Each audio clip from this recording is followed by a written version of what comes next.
Hello everyone. Kagiye kubereka uburyo dushobora kuba twakreatinga file ya stack VPN mu buryo bworoshye. Ngiye kubereka uburyo dushobora kuba twakreatinga muri iki gihe cy'umwaka wa 2024.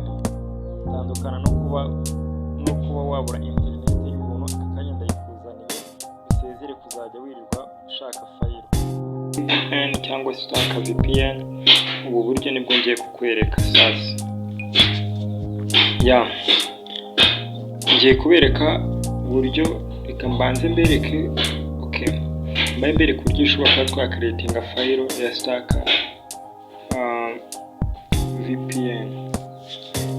Urakanda hano hafashitemo customer setting, then uhita ujya hano ku tudomo dutatu, uhita uza hano kuri customer setting,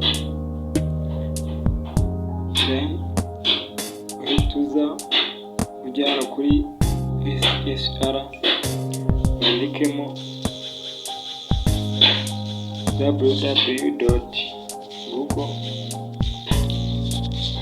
www.google.com.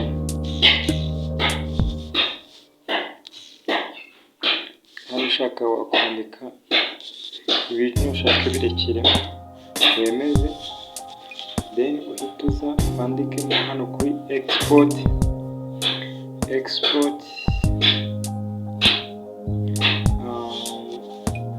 kanda kuri export, wandikemo yenda tuvuge stack file 2024,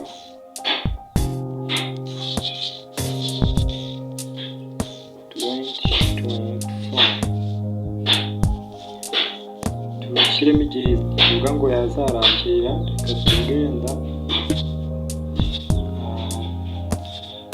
tuyishyireho muri June 30, dukirike hano ni mobile data. Hano ni ukuvuga ngo block root, hano ni ukwandikamo notes, ikintu ushaka gushyiramo, add note, tuvuga ati yenda welcome, enjoy for us.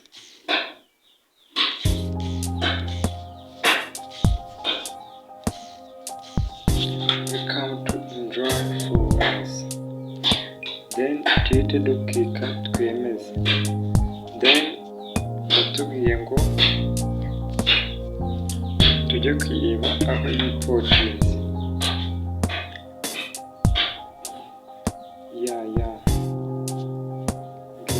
aho yipotinze sasa kirikeho turebe.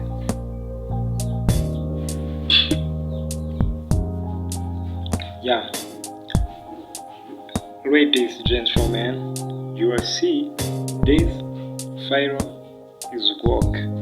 Yes, icyo nababwira ngo making sure yuko mwakoze subscribe, share and comment also.